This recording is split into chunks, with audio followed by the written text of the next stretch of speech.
7-in-1 convertible AC जो है क्या सच में इलेक्ट्रिसिटी को सेव करता है? इसके रिलेटेड ढेर सारी कमेंट देखने को मिल रहा है एंड इसका अगर हम शॉर्ट एंड सिंपल आंसर दे तो यस, जो 7-in-1 कन्वर्टेबल एसी है और 4-in-1 कन्वर्टेबल एसी है, इवन कोई भी कन्वर्टेबल एसी हो जाए, उसमें आपको जो है इलेक्ट्रिसिटी को आप सेव कर सकते हो, इलेक्ट्रिसिटी बिल को रिड्यूस कर सकते हो ये जो कन्वर्टेबल एसी का जो फीचर्स है इसके साथ। तो बात कर लेते हैं बेसिकली जो कन्वर्टेबल एसी है क्या है। तो अभी जो इन्वर्टर एसी उसमें आपको एक फीचर्स देखने को मिलेगा 4-in-1 convertible AC, 5-in-1 convertible AC, 6-in-1 convertible AC, 7-in-1 convertible AC. Actually इसका मतलब क्या है? तो वेरी सिंपल है। तो यहाँ पर एसी जो है, मान लेते हैं आपके पास एक 1.5 टन का एसी है, उसमें आपको अलग अलग मोड देखने को मिलेगा जिसके साथ आप जो है एसी का जो कूलिंग कैपेसिटी उसे जो है मैन्युअली एडजस्ट कर सकते हो।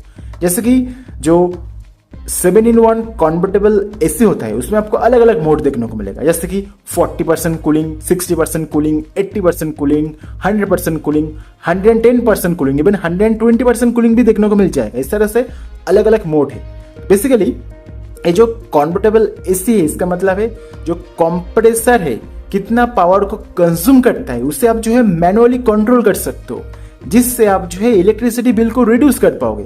तो 1.5 टन का एसी आपके पास, अगर आप उसे 40% कूलिंग में चलाओगे तो एसी जो है 1.5 टन का जो एसी है 0.6 टन एसी की तरह काम करेगा, जिससे आपको कम इलेक्ट्रिसिटी बिल पे करना होगा। सिमिलरली अगर आप जो है उस एसी को यहाँ पर 60% मोड में चलाओगे तो एसी जो है 0.9 टन के हिसाब से काम करेगा। एंड अगर आप 100% मोड में चलाओगे तो 1.5 टन यूजेस के हिसाब से काम करेगा। एंड सिमिलरली अगर आप 110% में चलाओगे तो जो टर्बो मोड कहते हैं जिसे, तो एसी जो है 1.65 टन हिसाब से काम करेगा। तो इस तरह से जो कन्वर्टेबल एसी, इसका मतलब है जो एसी का जो कैपेसिटी उसे आप मैनुअली कंट्रोल कर सकते हो, जिससे जो इलेक्ट्रिसिटी उसे आप सेव कर पाओगे। तो ये जो फीचर्स है काफी ज्यादा यूजफुल है अगर आप सही तरीके से यूज करोगे। तो किस तरह से आप जो है कन्वर्टेबल एसी के साथ इलेक्ट्रिसिटी को सेव कर पाओगे इसके बारे में बात कर लेते हैं। तो अगर रूम में काफी कम लोग हैं, 1 लोग है, 2 लोग है, तो आप एसी को 1.5 टन में क्यों यूज करोगे? उसमें जो 40% मोड है उसे आप यूज करना। 40% मोड में अगर आप यूज करोगे एसी को तो एसी जो है 0.6 टन की सबसे काम करेगा। इससे क्या होगा, आपको कूलिंग तो बराबर देखने को मिल जाएगा क्योंकि कूलिंग सही तरीके से हो जाएगा। उसके बाद जो इलेक्ट्रिसिटी है कम कंज्यूम करेगा, जिससे आपको कम इलेक्ट्रिसिटी बिल को पे करना होगा। अगर रूम में ज्यादा लोग आता है तो आप 60%, 80%, 100%, 110% में इसको यूज करो, जिससे फास्टर कूलिंग देखने को मिल जाएगा। तो रूम में कितना ज्यादा लोग है उसके हिसाब से आपको जो है मैनुअली एसी का जो टोन है, एसी का जो कैपेसिटी उसे आप जो है एडजस्ट कर सकते हो, जिससे आपको बराबर बढ़िया तरीके से कूलिंग भी देखने को मिल जाएगा एंड इलेक्ट्रिसिटी को भी आप सेव कर सकते हो। अभी नॉर्मली जो इन्वर्टर टेक्नोलॉजी, इन्वर्टर एसी, उसमें जो है कन्वर्टेबल एसी का जो फीचर्स से देखने को मिल रहा है एंड जिसके साथ आप जो है मैनुअली जो कंप्रेसर का जो स्पीड है उसे आप एडजस्ट कर पाओगे। डेफिनेटली आपको जो सही टाइम में सही ऑप्शन को सिलेक्ट करना काफी ज्यादा जरूरी है अगर रूम में ज्यादा लोग हैं। एंड अगर आप एसी को 40% कैपेसिटी में यूज करोगे तो एसी जो है कूलिंग नहीं करेगा, तो यहाँ पर जो कैपेसिटी उसे इंक्रीज करना होगा। तो यहाँ पर आपको सही टाइम में सही ऑप्शन को सिलेक्ट करना काफी ज्यादा जरूरी है, जिससे आपको बढ़िया कूलिंग भी देखने को मिले एंड जो अननेसेसरी पावर कंज्यूम हो रहा है वो भी रिड्यूस हो जाए। तो डेफिनेटली जो कन्वर्टेबल एसी है उसके साथ आप जो है इलेक्ट्रिसिटी को सेव कर सकते हो। बात कर लेते हैं पर फीचर्स के बारे में, क्या क्या फीचर्स देखने को मिलेगा 7-in-1 कन्वर्टेबल एसी के साथ, इवन कोई भी कन्वर्टेबल एसी के साथ। सबसे पहले आपको जो है डिफरेंट कूलिंग मोड देखने को मिल जाएगा, अलग अलग कूलिंग मोड देखने को मिलेगा।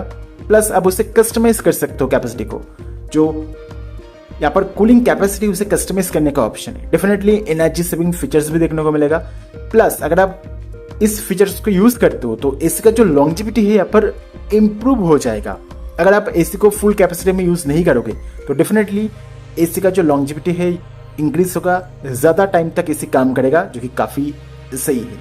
नाउ यहाँ पर अगर आप लगातार एसी को जो है यूज करते हो फुल कैपेसिटी में, यहाँ पर 100% और 110% और 120% कैपेसिटी में, और जो टर्बो मोड में अगर आप एसी को लगातार यूज करोगे तो एसी जो है ज़्यादा पावर को कंज्यूम करेगा, जिससे आपको जो है ज़्यादा इलेक्ट्रिसिटी बिल को पे करना होगा।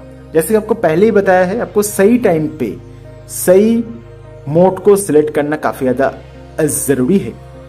तो डेफिनेटली यहाँ पर लगातार एसी को जो है यहाँ पर 100% और 110% में यूज़ मत करो।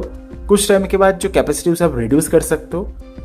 यहाँ पर जो कन्वर्टेबल एसी है, इसमें आपको मैनुअल कंट्रोल देखने को मिलेगा। एसी जो है खुद से जो कंप्रेसर जो स्पीड है उसे जो है एडजस्ट नहीं करता है। अगर आप नॉर्मल मोड में यूज़ करोगे, अगर आप कन्वर्टेबल एसी मोड को ऑन नहीं करते हो, तो एसी जो है खुद से रूम का जो टेम्परेचर है उसके हिसाब से कंप्रेसर का जो स्पीड है उसे एडजस्ट करता है। बट अगर आप कन्वर्टेबल एसी मोड को ऑन कर दोगे तो एसी में जो कंप्रेसर है खुद से रूम टेम्परेचर के हिसाब से कंप्रेसर का जो स्पीड है उसे एडजस्ट नहीं करेगा। तो आपको जो है मैनुअली जो कंप्रेसर का जो स्पीड है, कंप्रेसर का जो कैपेसिटी उसे चेंज करना होगा। नाउ फिलहाल बात कर लेते हैं प्रोज एंड कॉन्स के बारे में। तो डेफिनेटली आपको यहाँ पर फ्लेक्सिबिलिटी देखने को मिल जाएगा। ज़्यादा कंफर्टेबल एसी के साथ आप जो है कूलिंग को एडजस्ट कर सकते हो, कूलिंग कैपेसिटी को एडजस्ट कर सकते हो आपके हिसाब से, जो कि काफ़ी सही रहेगा।